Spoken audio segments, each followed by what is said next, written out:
Merhaba arkadaşlar, kanalıma hoş geldiniz. Uzun bir aradan sonra ben ilk videoyu çekiyorum. Gerçekten de çok uzun bir zaman oldu. Ara ara video atıyorum ama onlar eski videolarım. Şimdi sizlerle güzel bir bebek yeleği çalışması yapacağız. Himalaya Evri Bebe Lüks Bebe ipi kullanıyorum. Numarası 70403, aynısından yapmak isteyenler için. Şimdi yeleğimize 3,5 numara şiş kullanıyoruz. 76 ilmek attım arkadaşlar. 76 ilmeği haraşo örgülerle öreceğim. Haraşo örgü bu şekilde. Ben düzden örüyorum.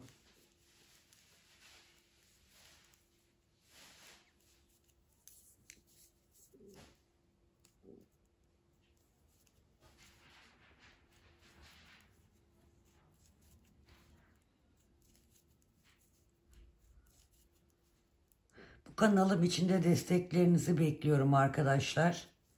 Şu anda burayı izliyorsanız lütfen beğeni tuşuna basıp paylaşırsanız, yorum yaparsanız beni desteklemiş olursunuz. Ve kanalımın büyümesini sağlamış olursunuz bu konuda bana destek vererek.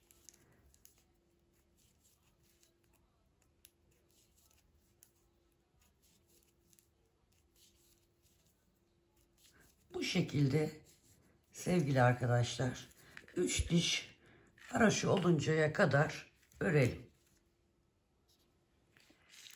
3 diş haraşomuzu ördük arkadaşlar. Arkada ve önde 3 diş haraşomuzu ördük. 76 ilmeğimizi. Şimdi ayrımları yapalım birlikte. Siz de işaretleyicilerinizi takın.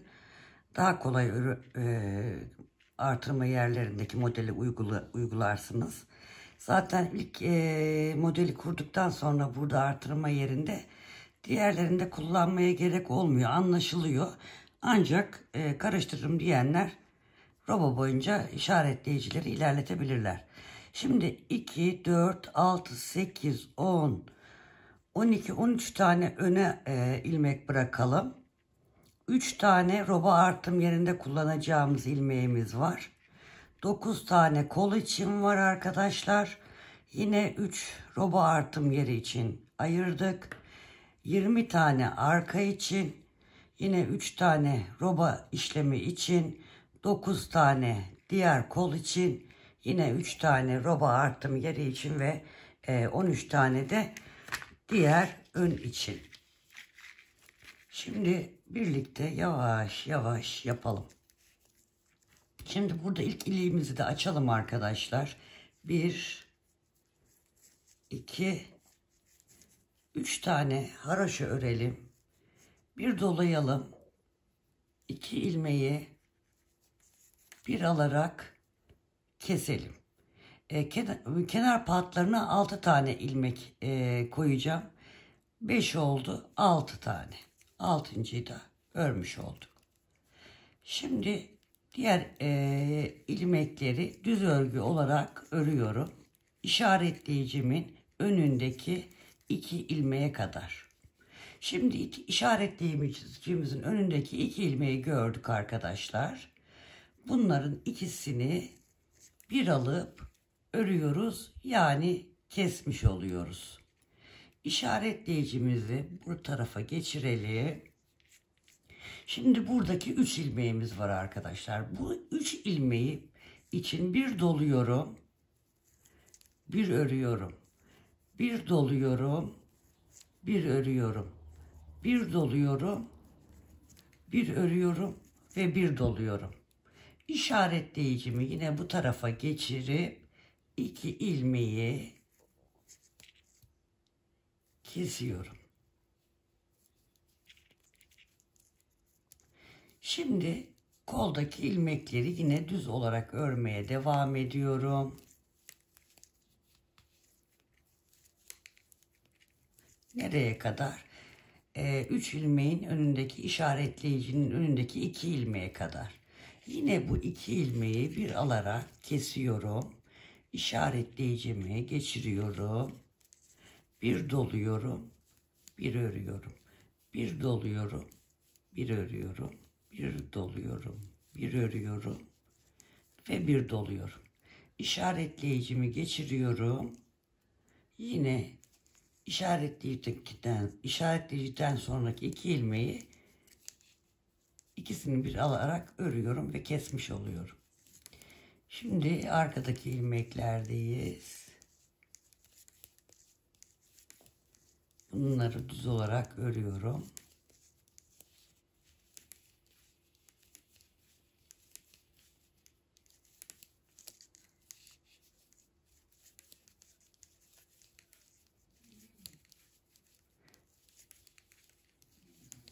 Yine işaretleyicinin önündeki 2 ilmeğe geldim.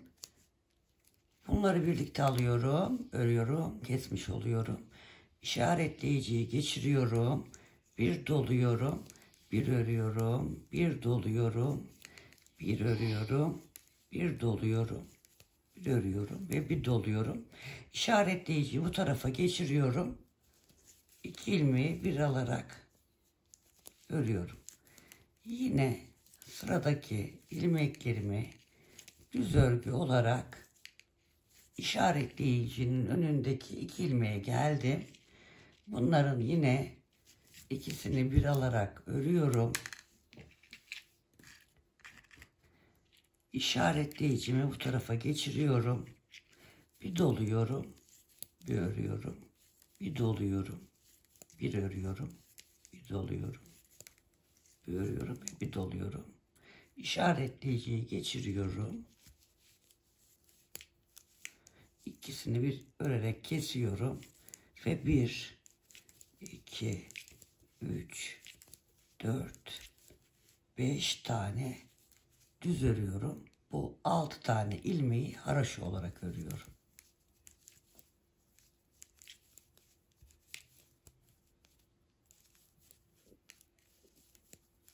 Şimdi arkalarda biraz göstereyim. Arkayı bir daha göstermeyeceğim kafa karışıklığı olmasın diye. Arkada 6 tane ilmeğimizi haroşa olarak ilk 6 ilmeğimizi haroşa olarak öreceğiz. Ve sondaki 6 tane ilmeğimizi de haroşa olarak öreceğiz. Diğer bütün ilmeklerimizi sevgili hanımlar ters örgü olarak örüyoruz. Artık ben işaretleyicileri çıkartacağım. Siz devam edebilirsiniz.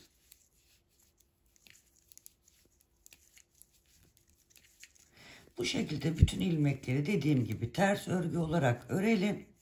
Son 6 ilmeği haroşa örgü olarak örelim. Devam edelim. Geliyor mu şimdi? Sus. Şimdi arkadaşlar arkada ters örgüyü ördük. Şu anda ön yüzdeyiz. 6 tane haroşamızı örüyoruz. Şimdi diğer ilmekleri düz örgü olarak örmeye devam ediyoruz. Bu artırdığımız ilmek, şöyle biraz yaklaştırayım isterseniz.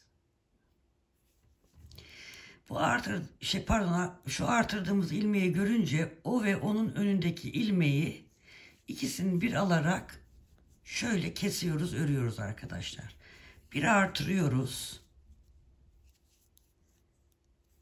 Bir örüyoruz. Düz örüyoruz yani. Bir artırıyoruz. Sonra 1, 2, 3 tane ilmeği düz örüyoruz. Bir doluyoruz. Bir düz örüyoruz. Bir doluyoruz. Bu 2 ilmeği bir alarak kesmiş oluyoruz. Sıradaki düz ilmeklerimizi örüyoruz. Pardon, fazla ördüm. Bu artırdığım ilmeği görünce Onun bir önündeki ilmekle beraber ikisini bir alıyorum. Kesmiş oluyorum. Bir tane doluyorum.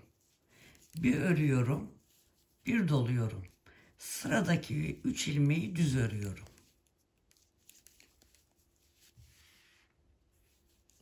Bir doluyorum. Bir düz örüyorum. Bir doluyorum. Yani artırmış oluyorum. Doluyoruz dediklerim arkadaşlar. Sonra bu ilmekle yanındaki düz ilmeği ikisini bir alarak örüyorum. Şimdi yine arka ilmeklerdeyim. Yine diğer yerlerdeki artışlarda da burada gösterdiğimi uygulayacağız arkadaşlar. Ben şimdi yeni diye ayrıntılı gösteriyorum.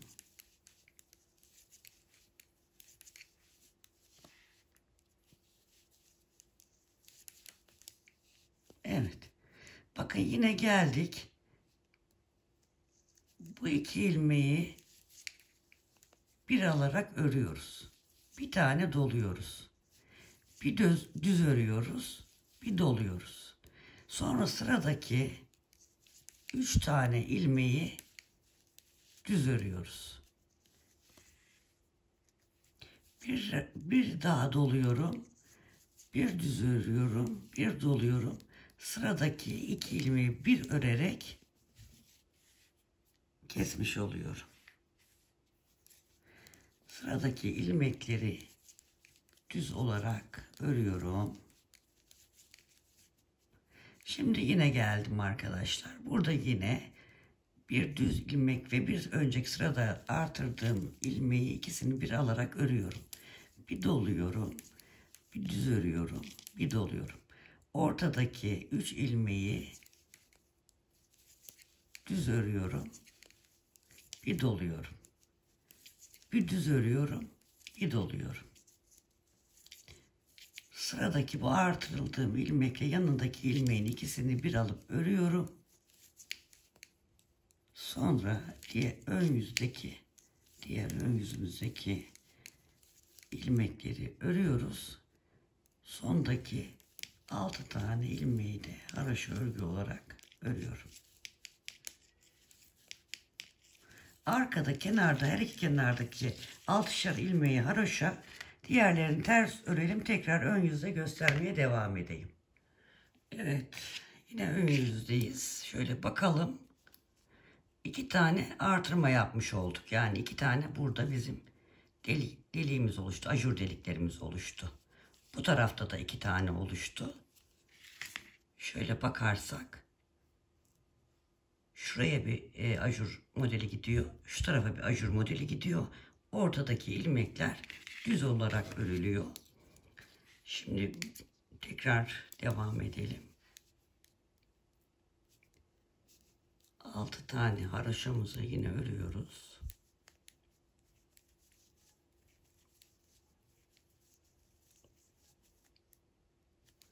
Diğer ilmeklerimizi düz örmeye devam ediyoruz.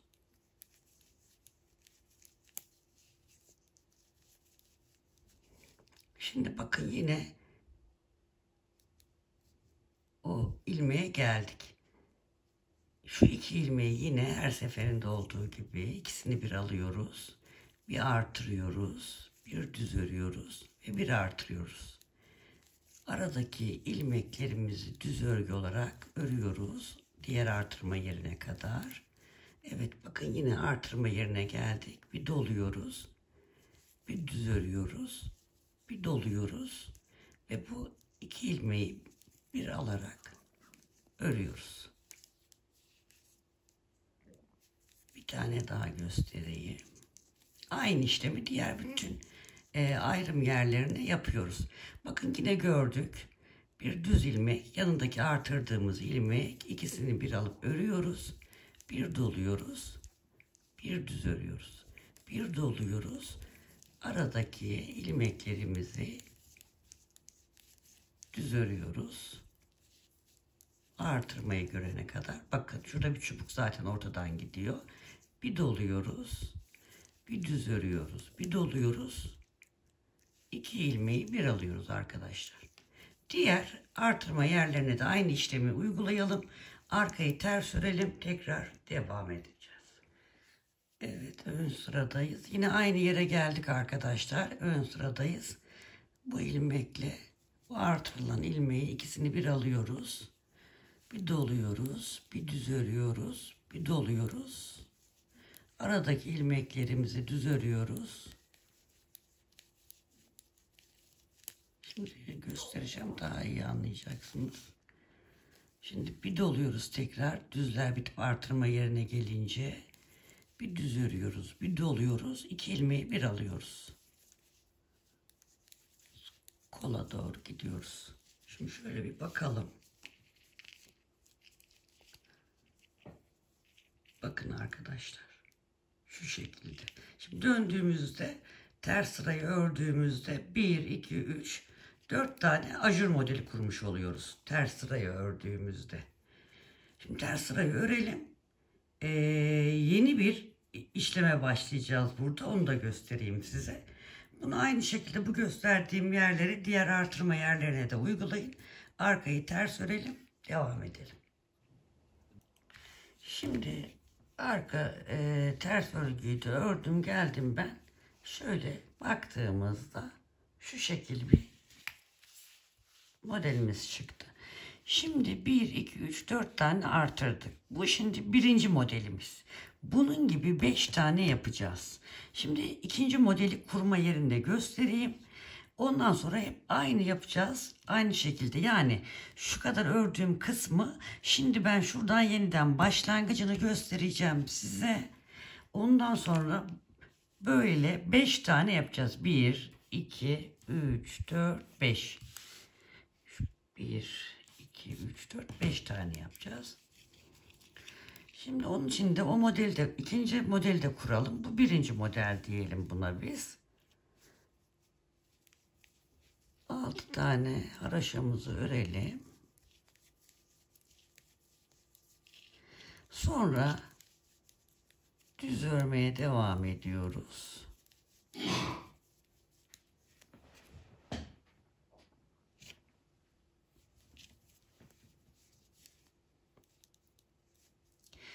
Şimdi arkadaşlar buradan, bu ortadan başlayacağız yeniden. Onun için buraları da düz örüyoruz.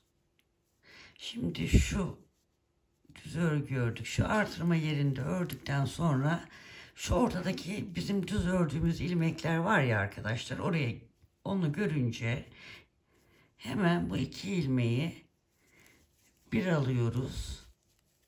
Bir doluyoruz. Bir düz örüyoruz. Bir doluyoruz. Sonra tekrar bir örüyoruz. Bir doluyoruz. Bir örüyoruz. Bir doluyoruz. İkisini bir örüyoruz.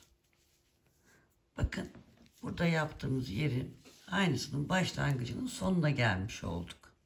Şimdi bir yerde daha göstereyim. Kafanıza tam otursun diye. Bunları düz örgü olarak örüyorum, geçiyorum.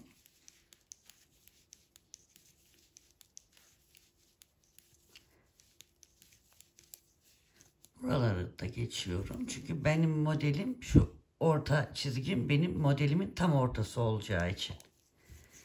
Tekrar buraları da geçiyorum.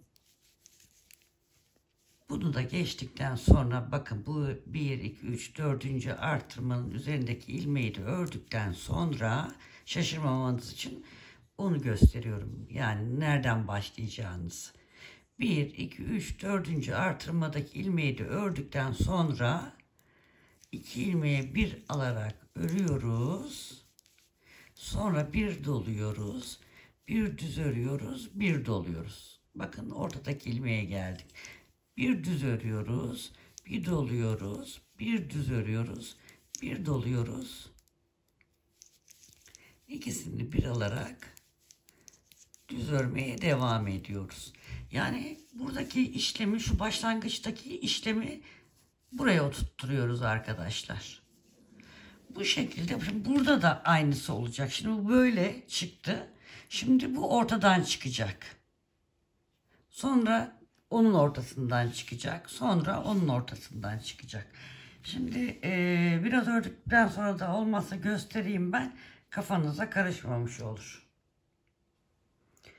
Evet arkadaşlar, tekrar bir göstermek istediğim şu anda yaptığımız yere kadar. Şuradan baktığınızda ben şöyle yakınlaştıracağım. Ya da şöyle ilk önce bakalım. Şu buralar önler, şu kısım kollar ve bu arka bedenimiz. Bu artırma yerinde aynı.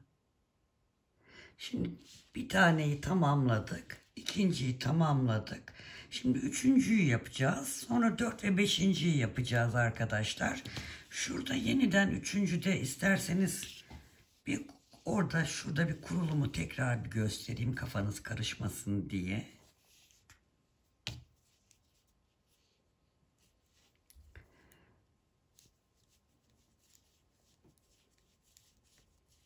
Kenar haroşalarını örüyorum.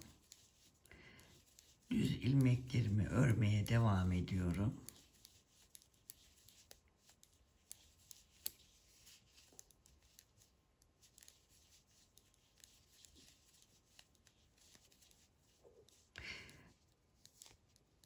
Buraları yeni model kuracağım için düz olarak geçiyorum. Şurada kuracağım modeli, şu ortadaki ilmeklerimde kuracağım. Şimdi bakın şu son artırmayı da örüyoruz. Burada yaptığımız gibi şurada nasıl kurduysak burada da aynı şekilde kuracağız. Ne yapıyorduk? 2 ilmeği bir alıyorduk, örüyorduk. Bir doluyoruz. Bir düz örüyoruz, bir doluyoruz. Bir düz örüyoruz, bir doluyoruz. Bir düz örüyoruz, bir doluyoruz ve 2 ilmeği birlikte örerek kesiyoruz ve aynı şurada kurduğumuz gibi veya burada kurduğumuz gibi, burada kurduğumuz gibi veya burada kurduğumuz gibi burada da aynı şekilde kurduk. Bu şekilde bütün artırma yerlerinde aynı şekilde kuracağız. Yani şu ördüğümüz şu birinci model arkadaşlar 5 kere daha tekrarlanmış olacak. Biz 2 kere tekrarlamış olduk. Şu anda 3 kere daha aynı işlemi yaparak robamızı tamamlayalım. Sonra yine birlikte devam edelim. O araya kadar tabii ilik açma yerimizde gelecek. 12 sırada bir iliklerimizi açacağız. 1, 2, 3, 4, 5, 6, 7, 8 diş arası sıramız olmuş. Bu 12 olduğunda ikinci iliğimizi de açacağız. Şimdi robayı sevgili hanımlar siz de örün, ben de öreyim. Alt kısmı birlikte tekrar devam edeceğiz. Evet sevgili hanımlar, gördüğünüz gibi roba kısmını tamamladık. Dediğim gibi bu modelden 1, 2, 3, 4, 5 tane yaptık. Şimdi kolları ayıracağız. Kollar içinde ben hemen şuradan size göstereyim. Şimdi şu ortadan gelen direğimiz var ya, bir tane şu. Tam ortadaki ilmek. Bunu kola verelim. Şuraya bir işaretleyici koyalım.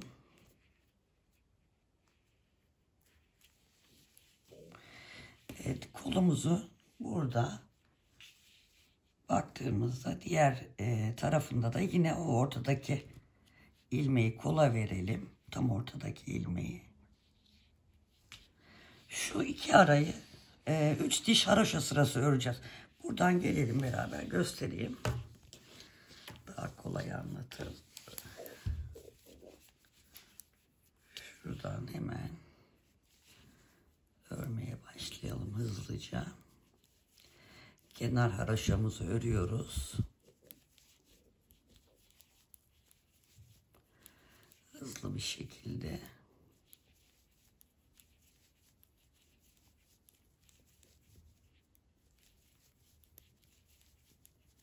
İki işaretleyicimizin arasını 3 diş haroşa sırası öreceğiz, keseceğiz.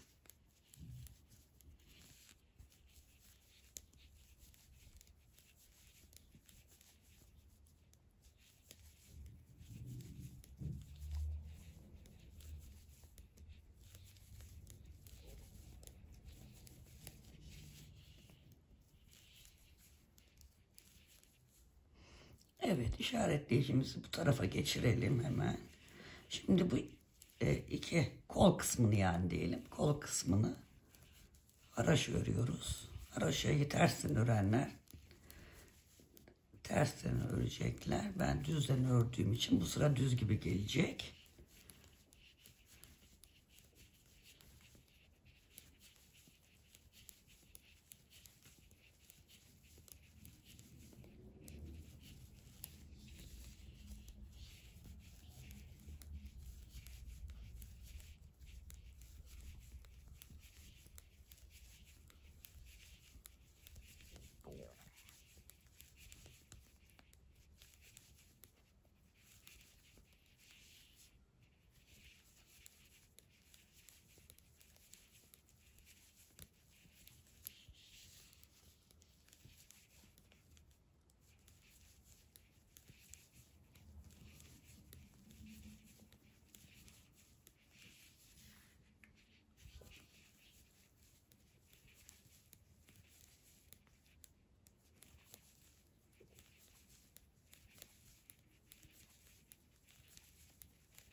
Evet, işaretleyicinin olduğu yere geldik.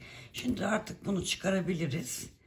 Diğer taraftakini çıkartmadım çünkü buradan doğru ördüğümüzde buraya hangi ilmeğe kadar öreceğimiz anlaşılsın diye. Haraşo örüyoruz arkadaşlar.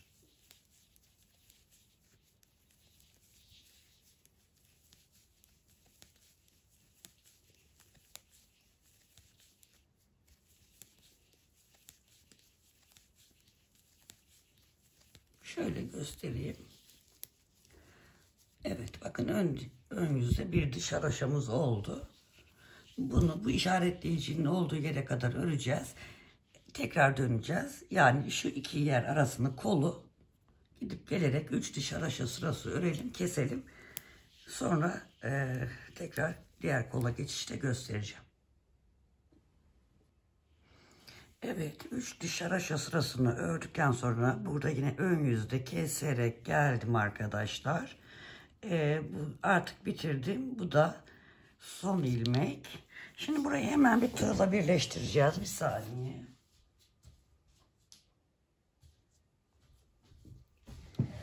Yanıma almamışım. Kusura bakmayın. Şöyle hemen şu son kestiğimiz ilmeği tığımıza takalım. Şöyle yapalım, çıkmasın. Şöyle burası ön yüzü. Şöyle birleştirdiğimizde bunlar arka yüzü denk gelecek. Sevgili hanımlar. Şuradan hemen tığı geçirelim. İki kolu şöyle birleştirelim. Şurada hemen bir zincir çekelim. Şöyle bol olarak, fazla sıkmadan, kaydırma tekniğiyle şu şekilde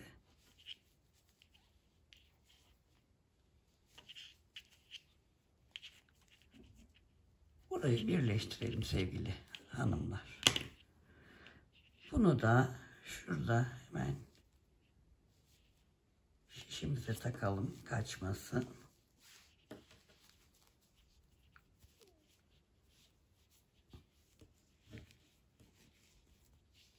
Evet. Şöyle ön tarafa getirelim. Bakın burada birleştirdik. Şu şekilde oldu kolumuz. Şimdi ne yapıyoruz? Şimdi arka bedenimiz var. O ilmeği, orada bir ilmek kalmıştı. Hemen buraya geçirdikten sonra tekrar düz örgü örerek arka ilmeklerden diğer kola doğru gideceğiz. Şimdi videoyu uzatmamak adına sevgili hanımlar, burayı düz olarak öreceğiz. Diğer kola geleceğiz. Oraya da yine hemen karıştırmamak için şurada roba yaptığımız yerde şu ortadan gelen ilmeğimiz kola gidecek ortadaki. Onun için şöyle yapalım. Diğer tarafa da koyalım hemen. Kol bitimine. Şuradan bakıyoruz. Evet, ortadaki ilmeğimiz bu. O kola gelecek. Oraya da bir işaretleyici koyacağız. Şimdi arkayı buradan düz olarak geleceğiz. Bu iki işaretleyicinin arasını aynı bu kolda olduğu gibi sevgili hanımlar 3 diş haraşo sırası öreceğiz. Aynı gösterdiğim gibi tığla birleştireceğiz. Sonra diğer öndeki ilmeklerimizi örelim. Sonra tekrar birlikte devam edelim. Evet arkadaşlar, diğer kolu da yaptık. Ön ilmeklerimizi de ördük. Şu anda örgümüzün arka yüzündeyiz. Modelimizi önden kuracağız. Ama birkaç ilmek eklemek istiyorum. Yani mecbur ekleyeceğiz çünkü örneğimizi kurabilmemiz için. Şimdi şişimizde bizim 132 tane ilmek var. 141 tane ilmek olması gerekiyor örgümüzü, modelimizi daha doğrusu kurmamız için. Şimdi onun için 9 tane ilmek artırmamız gerekecek sevgili hanımlar. Onu da şöyle artıracağız. Hemen birlikte yapalım. Şimdi 6 tane kenar haraşosunu ördüm. İpimi kendimden tarafa aldım. Ters yüzdeyiz. Ters örgü öreceğiz. İlk ters örgüden hemen şuradan altından bir ilmek çıkartıyorum. Birinci artırmayı yapıyorum. Aynı şekilde burada sıra sonunda da bu 6 haraşonun bir önündeki ilmekten de bir tane artıracağım. Yani 1, 2 tane artırmış olacağım. 7 tane ilmeğim eksik kalıyor. Bu 7 tane ilmeği de bir yerden 4, bir yerden 3 olmak üzere koltuk altlarından artıracağım arkadaşlar. Çünkü beden kısımlarından eğer artırma yaparsam şu anda ördüğüm yerlerden model çirkin duruyor olabilir. Çirkin gözükebilir daha doğrusu. Biraz hızlı konuşuyorum galiba. Bu şekilde sevgili hanımlar, ters örgülerimizi örerek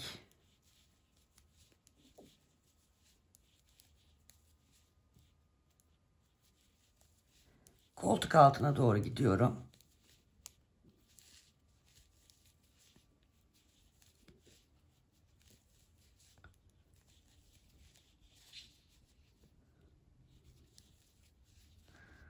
Evet, şimdi gördüğünüz gibi koltuk altına doğru geldik arkadaşlar. Şimdi şurada hemen şuradan bir tane artıralım. Yanındaki ilmeği örelim. Bir tane artırmış olduk. Buradan 4 tane artırabiliriz. Hemen şuradan bir ilmek çıkartalım arkadaşlar. Bunu da şöyle çaprazlayarak alalım ki delik oluşmasın. Bu da ikinci ilmek artırdığımız olsun. Şuradan da yine bir ilmek çıkartalım. Bunu da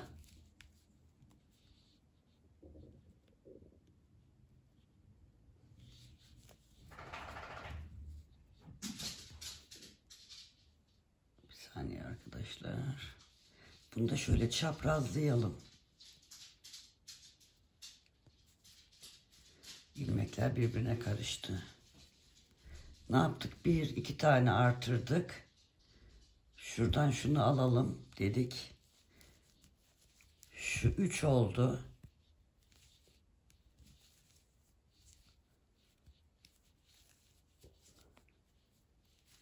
Fazla sıkıştırmadan şuradan da bir tane alalım. 4 tane buradan artırmış olduk. Yani bir buradan 4 tane buradan, şu anda 5 tane artırdık. Toplamda 9 tane artırmamız gerekiyordu. Şimdi diğer koltuk altına doğru örgümüzü ters örgü olarak örmeye devam edelim. Evet, diğer koltuk altına geldik. Şuradan hemen bir tane artıralım. Burada 3 tane artıracağız.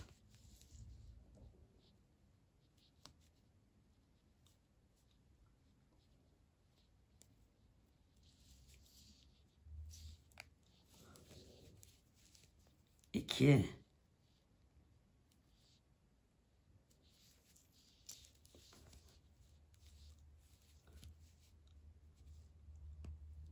3 tane artırdık. Dördüncüyü de buradan artıralım. Yani 4.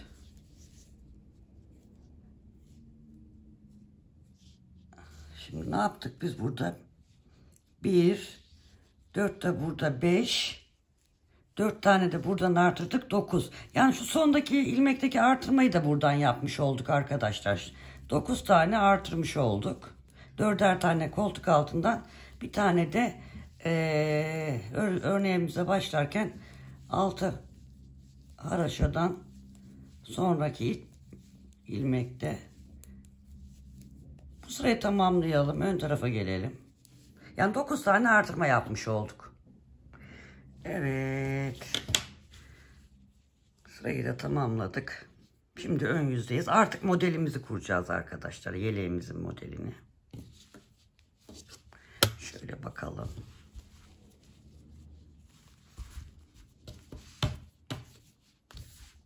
Şöyle gördüğünüz gibi robot kısmımızı tamamladık.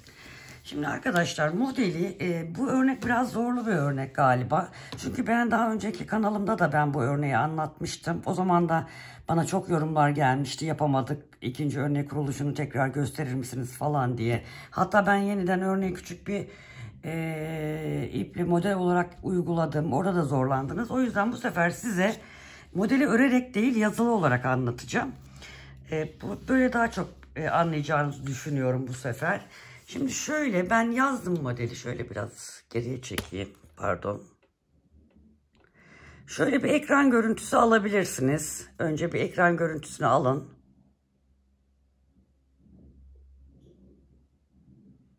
Aldığınızı tahmin ediyorum. Şimdi burada 141 tane ilmeğimiz var. Bizim kenar bantlarda dahil arkadaşlar.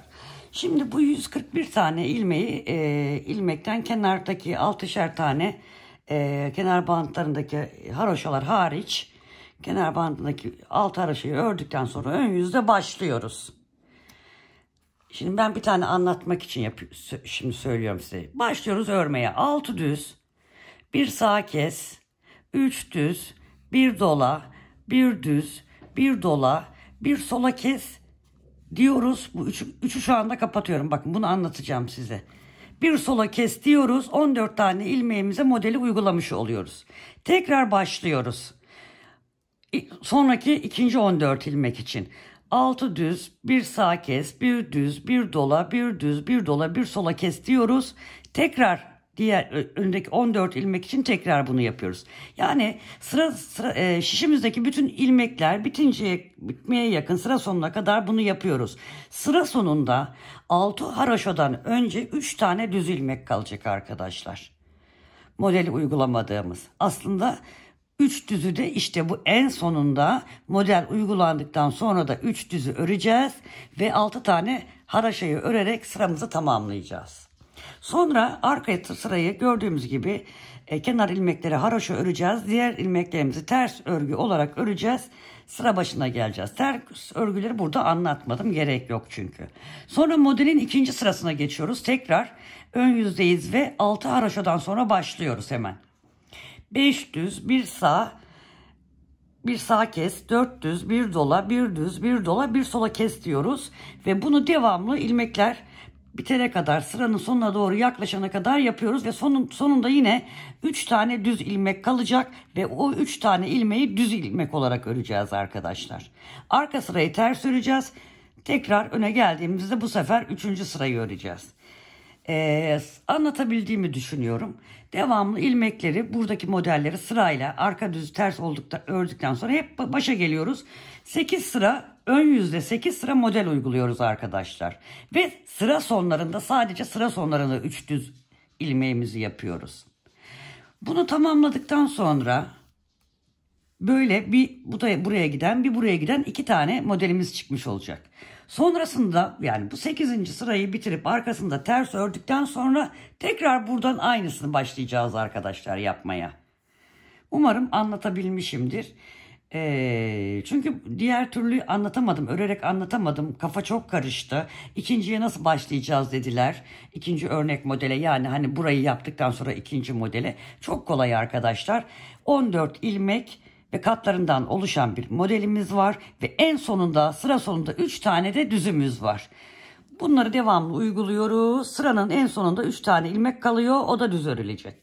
Sonra önde ikinci sıraya başlıyoruz. Örüyoruz. Sıranın sonunda 3 ilmek kalacak. O da düz olacak. Bu şekilde tamamlayarak arkadaşlar örmeye devam edelim. Ben bir müddet ördükten sonra zaten size tekrar göstereceğim. Bu şekilde daha kolay yapacağınızı düşünüyorum. Daha kolay yaptığını düşünenler yorum olarak da yazarsa sevinirim arkadaşlar. Şimdi biraz öreyim, ben size tekrar göstereceğim modelimizi. Evet arkadaşlar, bakın burada benim size yazılı olarak gösterdiğim 8 sıra, yani 8 ön sıra ve 8 arka sıra olmak üzere burada uyguladığım model işte bu. Aynı dediğim gibi yaparsanız burada okuya ben de okuya yaptım. Bunu benim de aklımda tutmam imkansız. Ben de aslında bunun şeması var. Şemadan belki anlayamazsınız diye ben size bu şekilde yazdım. Ben de bunu yanıma aldım. Yanıma alarak her sırada ne yapacağımı bakarak, zaten birkaç kere yapınca devamı aynı olduğu için anlaşılıyor. Gördüğünüz gibi bu şekilde örmeye sizler de devam edin. Ben de devam edeyim. Bitiminde tekrar göstereceğim kaç tane model uygulayacağımızı. Ona göre devam edeceğiz sevgili hanımlar. Şöyle gayet güzel oluyor. Evet arkadaşlar, modeli ben kurdum. Aynı dediğim gibi ben de o kağıttan bakarak yazılı yerden ördüm. Şöyle göstereyim size. Şimdi lastik kısmına geçeceğim. 1, 2, 3, 4, 5 diş ilik açtık arkadaşlar. 5 tane ilik açtık daha doğrusu. Modeli ne kadar kurduk? Bu bizim başladığımız yer. Baktığımızda şöyle sayarsak 1, 2, 3, 4, 5, 6, 7 tane model uygulamış olduk sevgili hanımlar. Şöyle. Şimdi artık lastik çalışmasına geçeceğiz. 4 ya da 5 sıra lastik örelim. Ondan sonra da ilmeklerimizi keselim. Kesmeye göstermemek gerek yok herhalde. Onu zaten bilirsiniz.